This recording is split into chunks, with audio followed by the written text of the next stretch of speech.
Bienvenidos a Club de Prensa en NTN 24. Transmitimos desde Washington, a 3 cuadras de la Casa Blanca. No olviden ustedes que al final de este programa pueden encontrar partes del mismo en nuestra página de Facebook, también por nuestra cuenta de Twitter, y el audio, el podcast, lo pueden escuchar en SoundCloud. Les doy la bienvenida hoy a los invitados a Club de Prensa. En primer lugar, la periodista española, corresponsal de Mediaset, Dori Toribio. Bienvenida, como siempre, a esta mesa. Muchas gracias. José Jaime Hernández, corresponsal del Universal de México. Bienvenido también. Un placer, como siempre. Y Muni Jensen, analista política del Club de Prensa. Bienvenida a esta casa. Gracias. Y quiero justamente empezar con usted, Muni, porque aquí en Estados Unidos está muy caliente la campaña presidencial. Los comicios son el 8 de noviembre, ya faltan pocos meses, y ha empezado desde la semana pasada el proceso para que tanto el Partido Republicano como el Partido Demócrata escojan a sus candidatos. Eso será en las convenciones de los meses de verano. Ya se produjo el caucus de Iowa, es decir, la elección primaria en ese estado de la mitad de los Estados Unidos, y dentro de los republicanos hubo algunas sorpresas porque quien obtuvo la mayor votación fue Ted Cruz, el senador hispano, que realmente habla muy poco español, y en segundo lugar quedó Donald Trump, el multimillonario neoyorquino. Eso fue una sorpresa. Y en el bando demócrata, Hillary Clinton le ganó a Bernie Sanders por menos de un 1%, estuvieron prácticamente empatados. Ahora mañana tienen lugar las elecciones primarias en el estado de New Hampshire, en el noreste, es uno de los estados de lo que se llama New England o Nueva Inglaterra, y ahí las encuestas están así. Hillary Clinton, en el bando demócrata, lograría el 40% de los votos, y Bernie Sanders el 56% de los votos, según sondeo de la Universidad de Massachusetts, hecho hoy. Y por otro lado, en el Partido Republicano, Donald Trump ganaría con el 34%, seguido por Marco Rubio, senador cubanoamericano, con el 13%, Ted Cruz con el 13% también, y más atrás aparecen John Kasich y Jeb Bush, ambos con un 10%. ¿Será que estas encuestas se van a traducir a la realidad? Muy posiblemente, aunque New Hampshire es un lugar donde la gente toma decisiones tarde y hay un nivel de indecisión muy grande, sobre todo entre los republicanos. Se estima que el 30% de los que van a participar en esta primaria no han tomado una decisión de los republicanos y el 16% de los demócratas. Así las cosas, en primer lugar, el triunfo de Bernie Sanders está casi asegurado. La pregunta es qué tan desfasados van a estar las encuestas con respecto a los votos. Vemos a Hillary Clinton nerviosa, ya desplegó a Bill Clinton a tratar de entrar como una especie de arma secreta, apoyarla atacando a Bernie Sanders, cosa que en cierta forma la hace ver a ella un poco débil, el hecho de que tenga que desplegar a su marido tan temprano en la campaña. Bernie Sanders, tranquilo, creo que se espera que va a ganar. Y por el lado republicano lo que está pasando es que por fin el Partido Republicano tomó la decisión de que va a cerrar filas alrededor de alguno de los 4 candidatos que llaman ellos del establishment, o sea, Rubio, Chris Christie, Bush o John Kasich, 3 gobernadores y un senador, y de entre esos 4 el Partido Republicano va muy posiblemente a desplegar todo su apoyo. ¿Qué quiere decir eso? Que algunos estiman que Donald Trump y Ted Cruz tienen los días contados, aunque las encuestas y los votos no están apoyando esa tesis. Entonces, todavía falta mucho, la campaña está muy abierta entre los republicanos, entre estos 4 que mencioné, todavía están bastante repartidos los votos. Algunos, como Jeb Bush, están tratando de ver si sobreviven hasta la próxima contienda y qué tipo de respuestas dan hoy. Yo creo que esta va a ser una primaria que va a despejar la campaña, va a achicar el grupo de participantes por el lado republicano, pero no va a ser un indicador de quién va a ganar las elecciones. Si Donald Trump, Dori, no queda de primero, como no quedó de primero en los caucus de Iowa, ¿será un golpe duro para él? Pero es que va a quedar el primero. Ahora la diferencia en las encuestas y además por la misma naturaleza del propio estado de New Hampshire tiene sentido que ahora sí gane.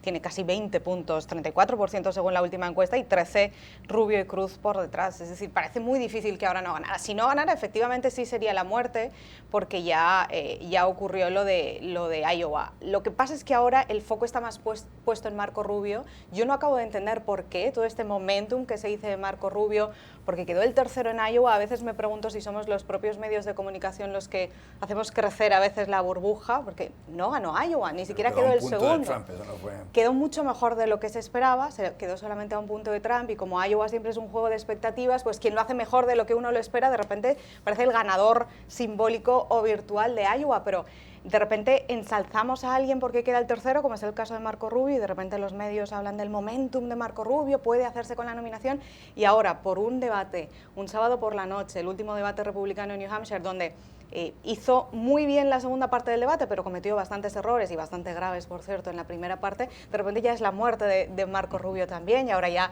su campaña está por los suelos según los titulares, va a ser muy difícil recuperarse. Bueno, ni lo uno ni lo otro, ¿no? Ni una cosa ni la otra. Eso es lo que a veces me pregunto. Así que me parece que los ojos esta vez van a estar puestos más que en Trump, en Marco Rubio, en el lado republicano, y sobre todo en Bernie Sanders, en el lado demócrata.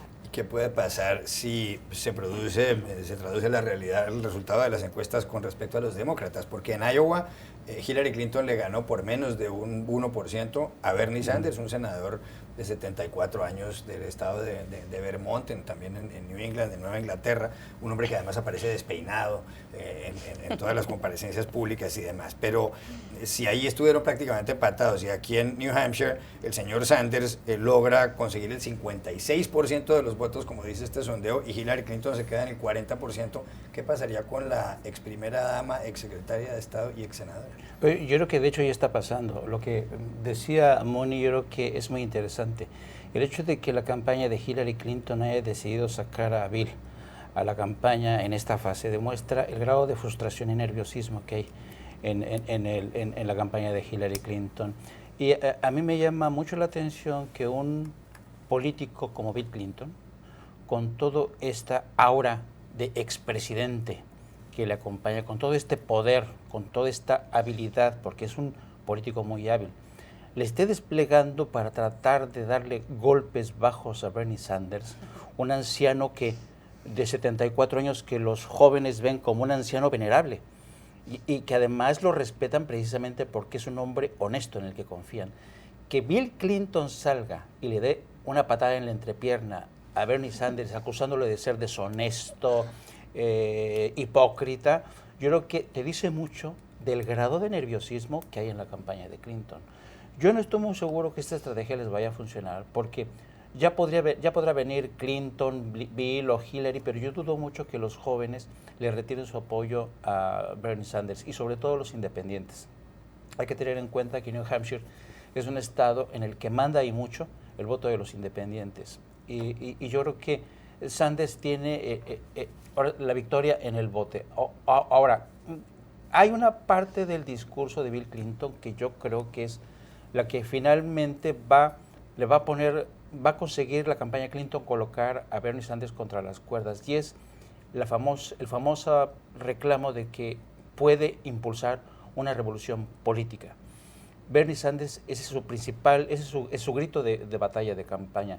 Y yo, francamente, aunque creo que Bernie Sanders es un hombre honesto, no estoy seguro de que en los hechos y a la larga pueda realmente impulsar una revolución política que sacuda los pilares, que haga a un lado a los intereses creados que están alentando la carrera hacia la presidencia de Hillary Clinton.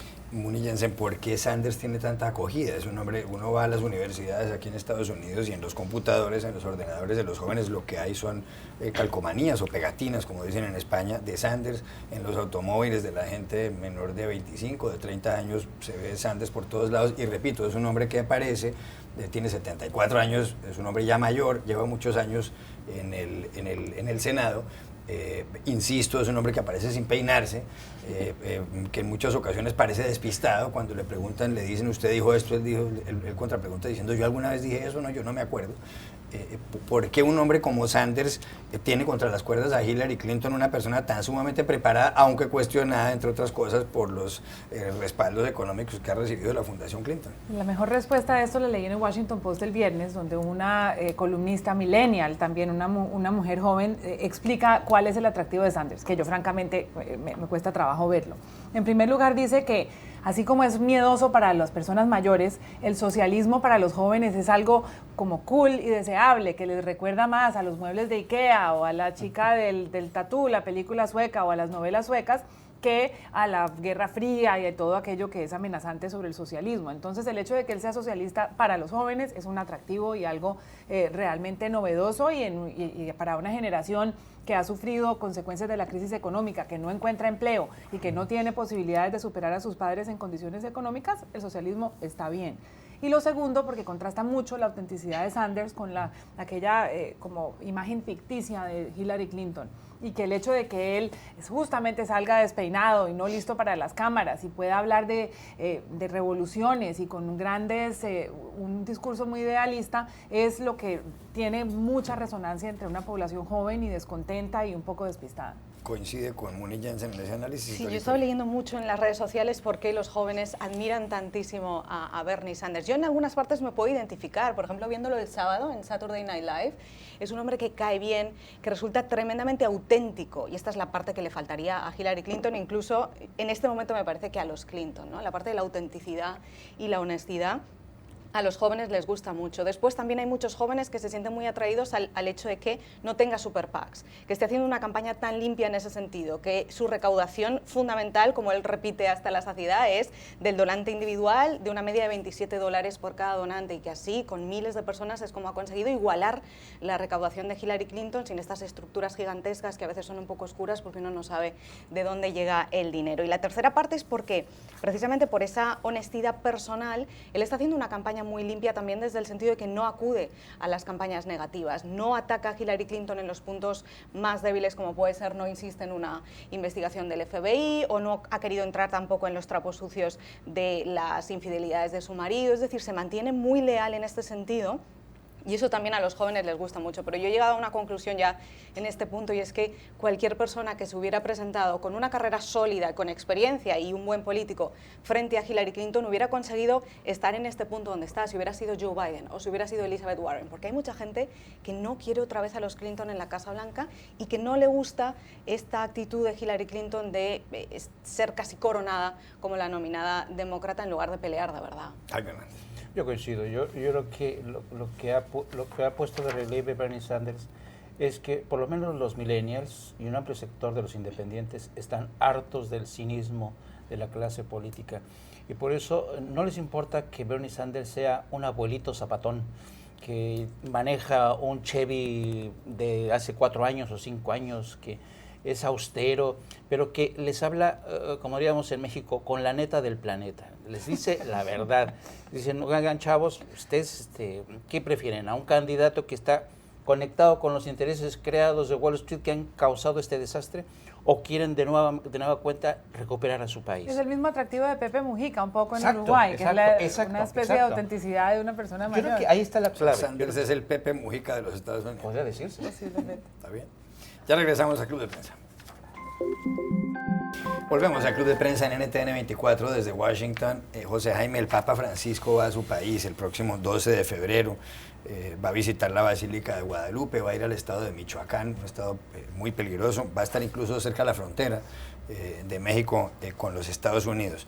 Ha hecho algunas críticas ya el Papa Francisco a lo que está ocurriendo en la vida pública mexicana. ¿Qué espera de ese país? El país donde hay más personas que hablan español en el mundo. Un país con 110, casi 120 millones de habitantes, de esta visita del Papa. Bueno, yo creo que desde México, yo creo que en el ánimo del pueblo mexicano, que es de uno de los más católicos, leales a la religión católica, uno de los más guadalupanos, yo creo que la esperanza es encontrar un poco de consuelo de una figura como el Papa Francisco. No hay que olvidar que México es un país que ha sido muy castigado, muy lastimado por el tema de la violencia. Hay un nivel de frustración y enojo por una clase política que no ha estado a la altura de las circunstancias. La situación económica no es la mejor en estos tiempos, y yo creo que la gente tiene la esperanza de que el Papa llegue un poco a consolar, no a resolver temas, a consolar, a mitigar un poco el dolor, esta larga pena por la que México ha atravesado durante ya casi 12 años. Ha sido un calvario. Y ese es el México que va a recibir al Papa. Yo recuerdo que hasta hace no mucho, desde el Vaticano se tenía la impresión, por esta tradicional separación de poderes entre México, entre el Estado y la Iglesia, siempre se tenía desde el Vaticano esta percepción de que México era un país jacobino, ¿no?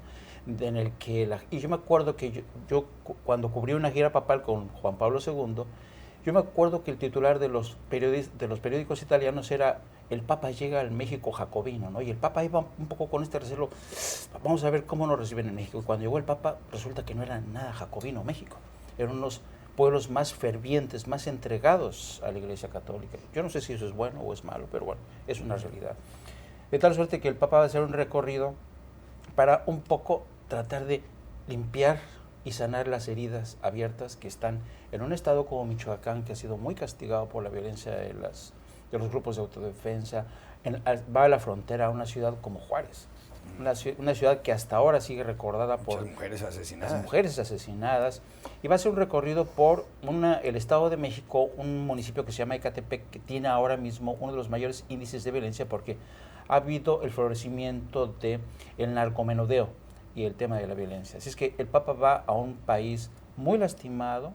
Vamos a ver si consigue de alguna manera consolar un poco al pueblo de México, pero más que eso, yo creo que no hay más que esperar más. Munilla.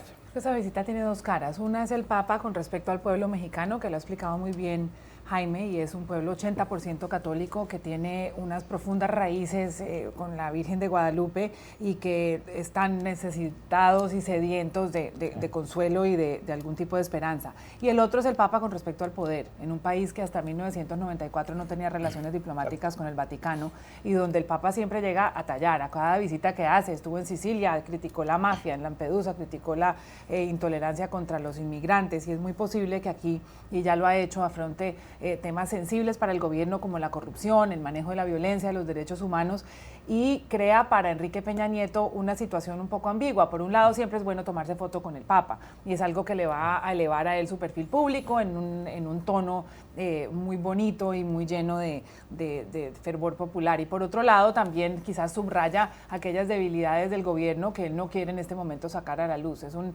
viaje lleno de simbolismo, donde también el Papa va a permitir que la misa se diga en lenguas indígenas, y muy posiblemente dará mucho de qué hablar en esta mesa y en México la visita que va a hacer. Quiero cambiar de tema, Dori, porque hay una columna en el diario El País de Madrid de Moisés Naim. Entre otras cosas, dirige en este canal un programa llamado Efecto Naim. Y la columna lleva por título ¿qué es la necrofilia ideológica? Necrofilia es el amor por los muertos. Y lo que dice Naim en esta columna es que hay una cantidad de líderes políticos que deciden abrazar unas ideologías que son probadamente ineficientes, ineficaces. Por ejemplo, señala cómo el maoísmo, después de que en la época de Mao hubiera 55 millones de muertos en la China, pues los líderes de ese país continuaron con el maoísmo. O como el peronismo, repito, es la tesis de Naim, que es una ideología populista en la Argentina, continúa vigente en ese país. Naim ha dicho que el populismo es como prometer lo que no se puede cumplir y repartir aquello que no se puede distribuir. ¿Cree usted que hay líderes políticos en el mundo que sienten esto, que están sumidos en una necrofilia ideológica? Este artículo de Moisés Naim a mí me ha gustado mucho y además me ha hecho pensar mucho, pero he llegado a la conclusión de que estoy muy de acuerdo con las premisas, pero no con la conclusión. Lo que ocurre con estas ideologías, la razón por la que resurgen cada cierto tiempo es porque no están muertas, es porque nunca mueren del todo y es porque nunca hemos aprendido la lección final.